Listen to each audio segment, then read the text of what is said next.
Steven, it's going to be hard to top the R6 Mark II, but let's see if Canon did it. Jared Polin, FroKnowsPhoto.com, and this is the long-awaited real-world preview of the Canon R6 Mark III. Now, it's been 3 years since the R6 Mark II was released, and that was one of the most well-rounded cameras ever in existence across the history of photography. Great for stills, great for video. So how is this R6 III going to stack up against that? Now, I've had this camera for a few weeks and got to run it through its paces through a ton of different scenarios, everything from photographing skateboarders to cyclocross with my buddy Digi Ritchie. I photographed soccer, as well as broke out the video features in this camera to shoot soccer. Modest Yahoo was in town, so I hung out with him at his hotel, as well as before and during his concert. There's flag football, as well as field hockey. So yeah, I got to use this camera extensively across the board. Speaking of using the camera, we're filming with the camera right now. So we'll get to all of those specs with how we're shooting it later on in this video, but we love using it to make these previews so you can see a real-world use in action of the R6 Mark III. It seems like Canon is incorporating tons of cinema features into cameras that generally weren't seen as cinema cameras in the past, more of the hybrid cameras that were stills first,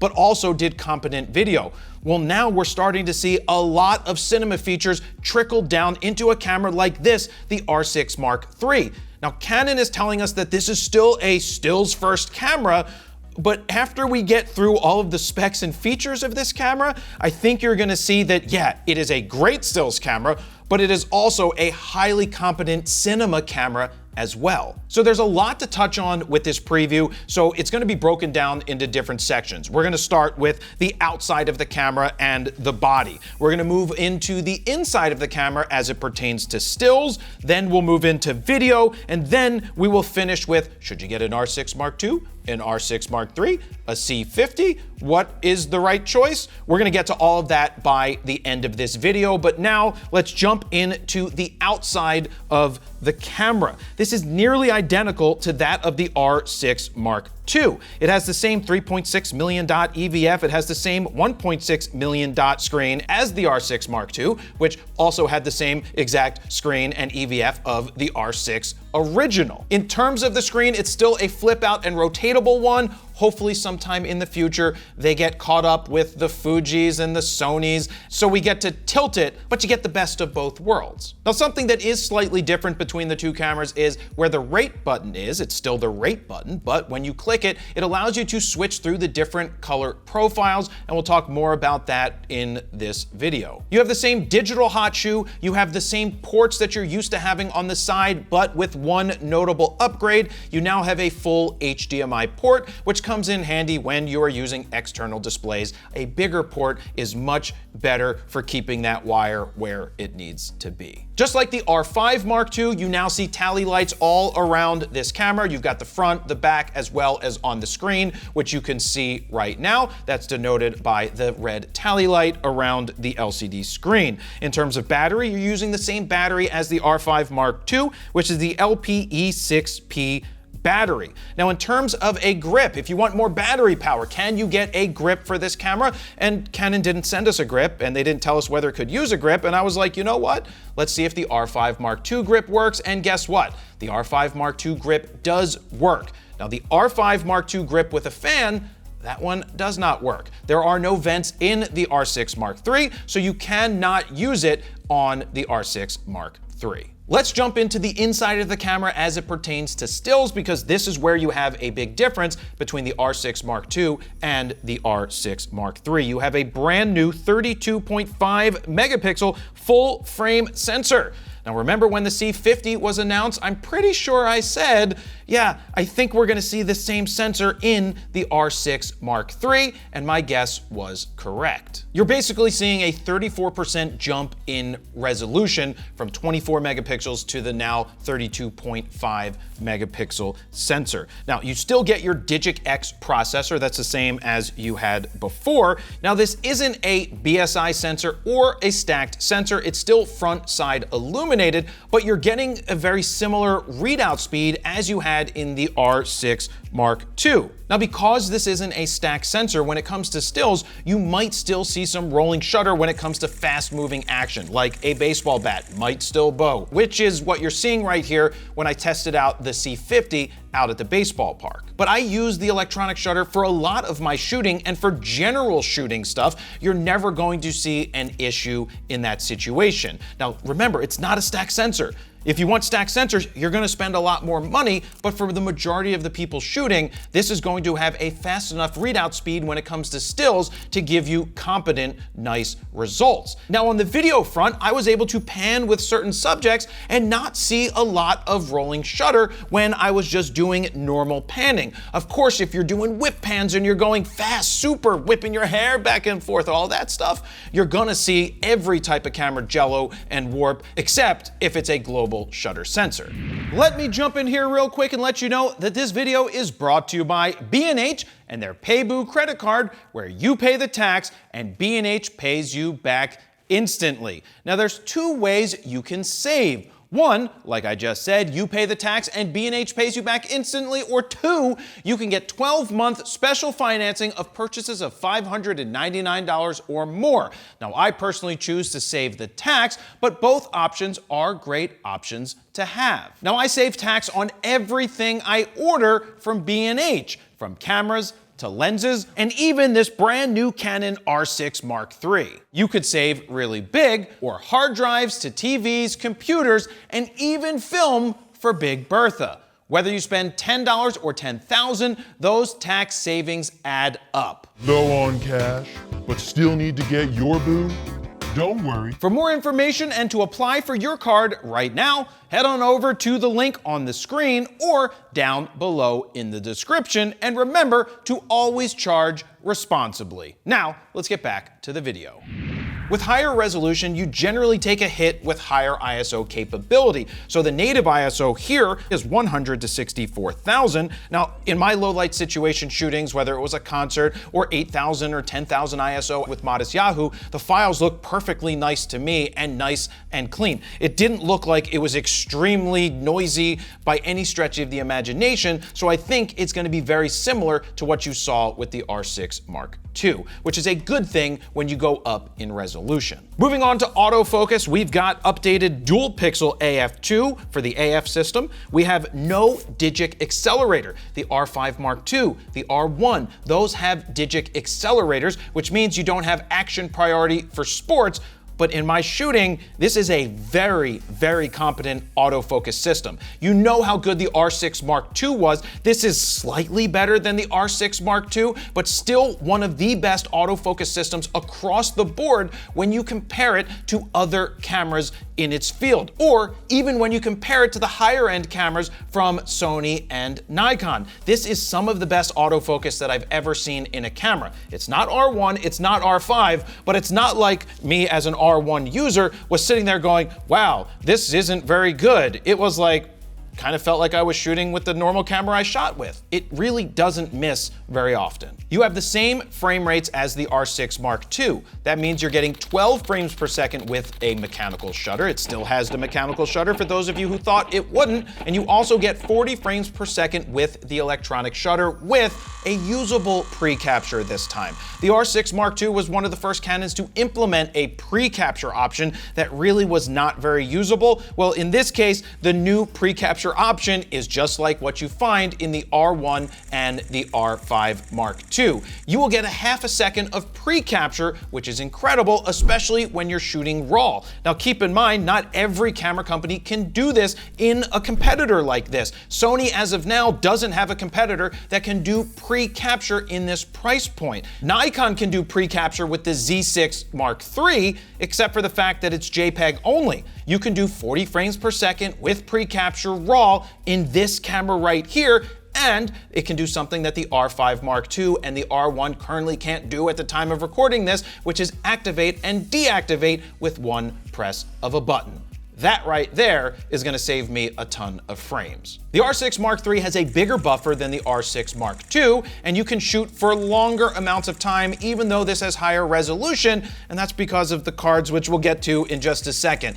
If you're shooting mechanical shutter, you are not gonna outrun this camera when you're shooting RAW. It's just gonna keep shooting and shooting. I was actually RAW plus JPEG fine and never outran the camera at all when shooting with the mechanical shutter. When it comes to shooting the electronic shutter, you're gonna get around 5 seconds of continuous shooting even when you're shooting RAW. It's close to 200 frames. That is a ton. You shouldn't outrun this camera unless you are just spraying and praying and never taking your finger off the button. And the reason you can pump out more frames per second without outrunning this camera is because they added a CF Express B card slot. Now, it doesn't have dual CF Express B card slots. It has one CF Express B and one SD card slot. And I personally took out the SD card because I knew if I was gonna shoot with the SD card, it was gonna slow down my ability to shoot frames and clear those from the buffer. This is one of those dilemmas. Do you wanna be able to shoot quicker and get the files to the card, or have that redundancy? That is a personal choice that you need to make. We saw this exact issue come up with the R5 Mark II because you have CF Express B and SD there. It was taking a ton of time, probably 30 seconds, to clear the buffer of all of those RAW files to the SD card while the CF Express was done weeks ago. And those are the specs as it pertains to stills in the R6 Mark III. As you can see, this is an incremental upgrade from the R6 Mark II. The R6 Mark II still stands on its own very well in comparison to the R6 Mark III, so you need to decide for yourself if you have an R6 Mark II, is this an upgrade for you, or do you stick it out and invest in RF glass? We're gonna talk more about that at the end of this video, but now we have to jump into video specs. Now, if you're sitting there going, well, this has the same sensor as the C50, then does that mean that it has all of the same video features as the C50? And the TLDR is, yeah, and the review is over. We don't need to tell you anything else. It's very similar. It's not exactly the same, but it is very close. Let's kick this off with resolution and frame rates. You have full width DCI 10-bit 422 4K up to 60p fine, which is oversampled from 7K. Just note that 60p oversampled might be less quality than the 30p that is oversampled. In terms of aspect ratio, the R6 Mark III is DCI capable versus the standard UHD 16:9 aspect ratio that you found in the Mark II. I personally shot a lot of the soccer footage in DCI 4K. You now have the same updated codecs as the C50. That's XFAVC, you've got HEVC, along with intra recording, which is a first for the R6 line of cameras. It used to be limited to IPB compression, and Canon went ahead and reworded it to long op in the Mark III. Same compression, just a different name. Regarding the video menu, it can get slightly confusing if you're coming up from an R6 Mark II, because this implements something that the R5 Mark II added, which is if you change this, it deactivates that, or if you do this, that's gonna happen. So it can get kind of confusing when you make one change, something else has to change as well. For those of you out there who want to shoot RAW video internally in this camera, I don't know who you are, somebody's raising their hand. You can do 7K up to 60p in RAW light internally with proxy and sub recording to a second card. We have a first for non-cinema Canon cameras, and that is open gate recording. You may have noticed that our frame shifted just a little bit. That's because we went to open gate and you're seeing things that normally aren't gonna be there. Can you spot the hidden sex toy on the shelf behind me?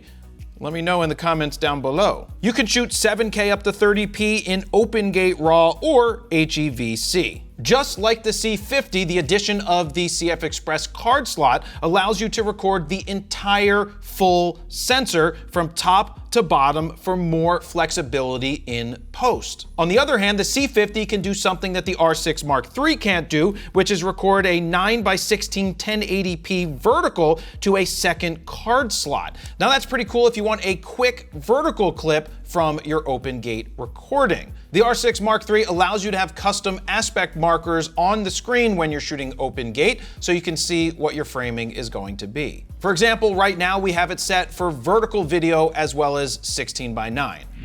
Let me jump in here real quick because I want to show you our custom Lightroom presets from FroPack 4 in action on this photo right here, starting with Blue's Clues, followed by Brooklyn. We've got C41 for all of those people who want that filmic look. We've got Copper Tone, high C, kaleidoscope, Mel Brooks, saltwater taffy, thick, and wet, hot American summer. And my all-time favorite from FroPack 1 is Skittles. With one click, it goes boom. But new and exclusive to FroPack 4, we've got 4 custom adaptive Lightroom presets called Face Enhance, Full Body Skin Enhance, Eye Only Enhance, and Background Blur. So look, if you want to speed up your raw workflow or give yourself a great starting point, or also edit on the go in Lightroom Mobile, because these presets work on JPEGs and RAW on the go, we created 14 all-new custom Lightroom presets that you can check out right now at froknowsphoto.com/FroPack4. While you're over there, you can play with the sliders to see the befores and the afters, and if you decide to pick them up right now, they are currently on sale. Or, if you want to save even more, you can get the Grand Slam bundle that includes FroPack 1, 2, 3, and 4, and of course, Skittles is included. Now, let's get back to the video. As you might know, the C50 has a built-in fan and the R6 Mark III does not, but it does have a new heat dissipating structure. Now, we filmed for over 2 hours in 4K 24p fine, and it did not overheat. Now, when it comes to 60p recording, it did eventually overheat, but it took 90 minutes to do so. Now, that is pretty good for a camera that does not have a fan, but keep in mind your results might vary depending on your situation. Is it hotter? Is it colder? Whatever you're doing, it's going to be slightly different, but that is what we were able to get with this camera. Now, for those of you who don't need to chew up 4K on everything you're shooting, you can shoot DCI 2K up to 60p oversampled from 3.5K. Moving on to high frame rates and slow motion. You can shoot 120p in DCI 4K with audio, but not oversampled. The R6 Mark II could only do 120 in 1080. Now, if you don't need audio and you want a quick turnaround of your slow-mo video, you do have a new slow and fast option on the mode dial, which came over from the Cinema line as well as the R50V. That now lets you burn in slow motion playback, but finally pick what frame rate you want your playback in. Keep in mind, when you're in slow and fast, you do not get audio at all. We now have the addition of C-Log 2, which we're filming in right now. We love the colors that we got out of the C50, which has the same sensor as the R6 Mark III. So I think it's safe to assume that it's the same sensor. You should pretty much end up with the same quality. Speaking of the same sensor, you're gonna have the same dual base ISOs that you get when you're shooting log, and that's 800 and 6400. It's really nice having that second gain at 6400, which is what I shot a lot of the soccer at when it got fully dark, and the quality held up extremely well. Another feature borrowed from the Cinema line is the focus acceleration and deceleration algorithms that you found in the C50 and C400 are now passed down to this camera right here, which gives you more of a smoothing cinematic pull, more so than the erratic back and forth autofocus. You can think of it as if Canon is trying to mimic what a focus puller would do on set. There's a new white balance menu in video where you have 4 preset custom white balances. You also have shockless white balance, which is pretty cool, and you can also adjust the response time and a bunch of other cinematic features that have been brought down to the R6 Mark III. So it's one thing to talk about the video specs, but it's another thing to see them in action in the real world.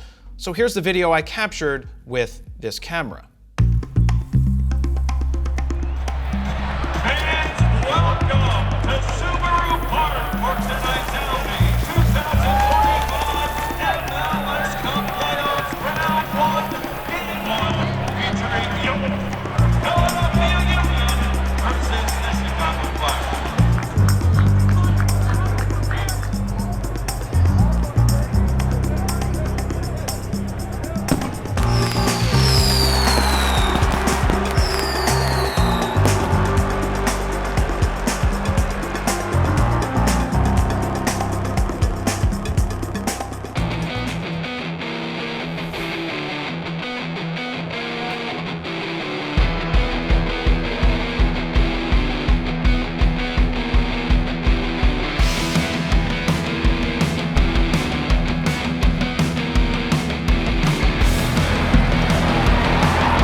As someone who doesn't shoot a lot of cinematic video, I found it really easy to shoot with this R6 Mark III, and I was certainly happy with the results that it gave me. One of my biggest complaints with the C50 was that it did not have IBIS at all. No image stabilization. Well, the R6 Mark III, you get 6.5 stops of image stabilization, or up to 8.5 with certain IS lenses. This is a big deal for people who need that image stabilization and might be the thing that pushes them from the C50 to the R6 Mark III when they're making a decision on which camera is right for them, at least when it comes to shooting video. One of the things that took longer to do with the C50 than with the R6 Mark III was changing my video modes when I wanted to go from 24p to 60 or 120 because I had to dive into the menu. Well, with the R6 Mark III, you've got your custom 1, your custom 2, your custom 3, as well as the slow and fast on the dial. This really helped me when I was shooting soccer because I didn't have to dive into the menu anymore.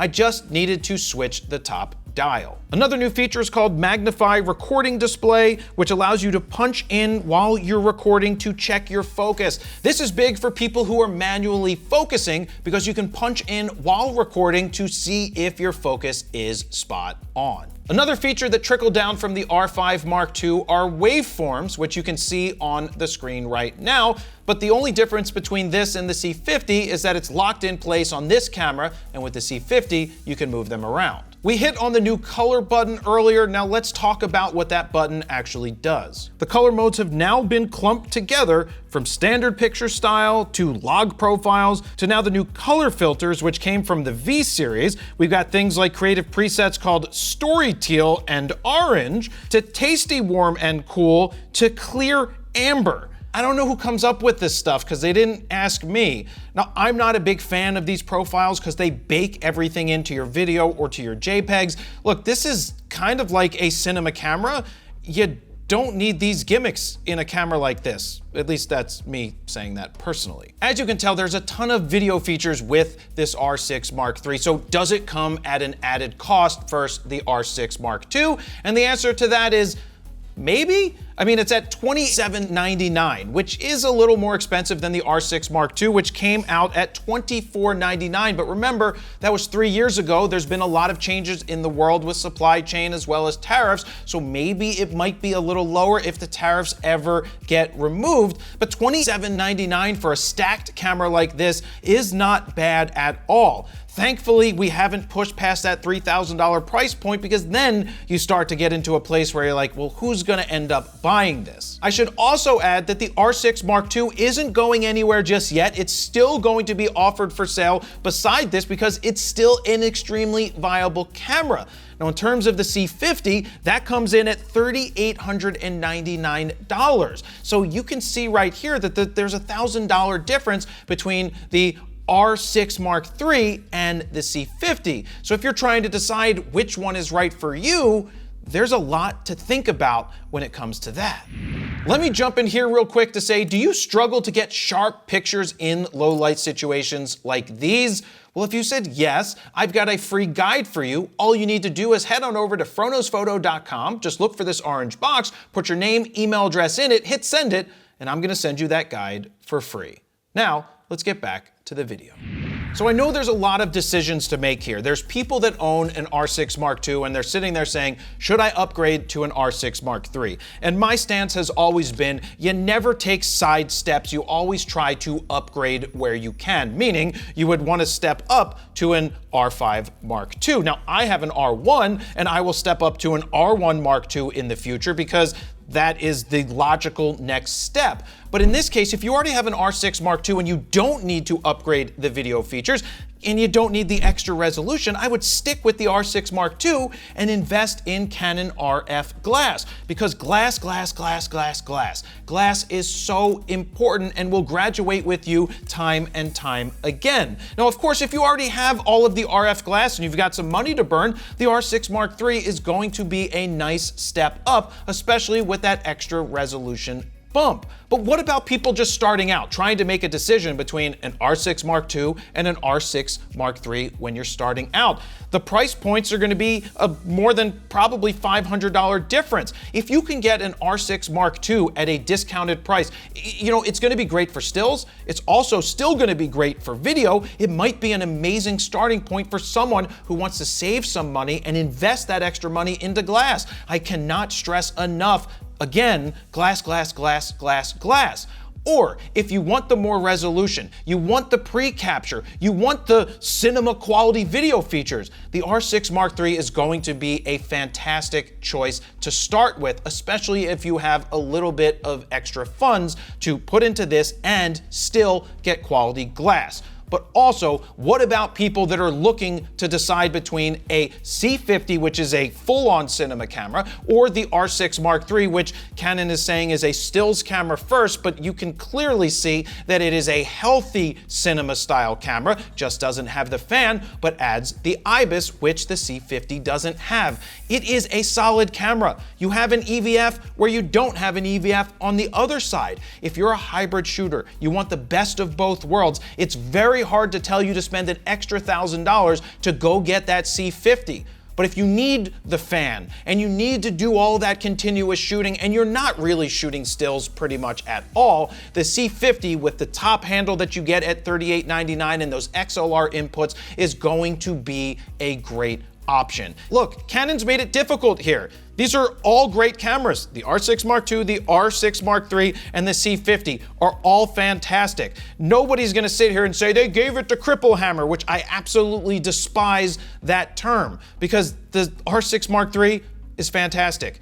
You have to decide which one is right for you. My job here is to let you know what the cameras offer, and then you can make up your own mind. Which way might you go? Let me know down below, because I'd love to hear what you think and the reasons behind the choices that you make. So thank you very much for watching. Jared, PolinPhotoPhoto.com. See ya.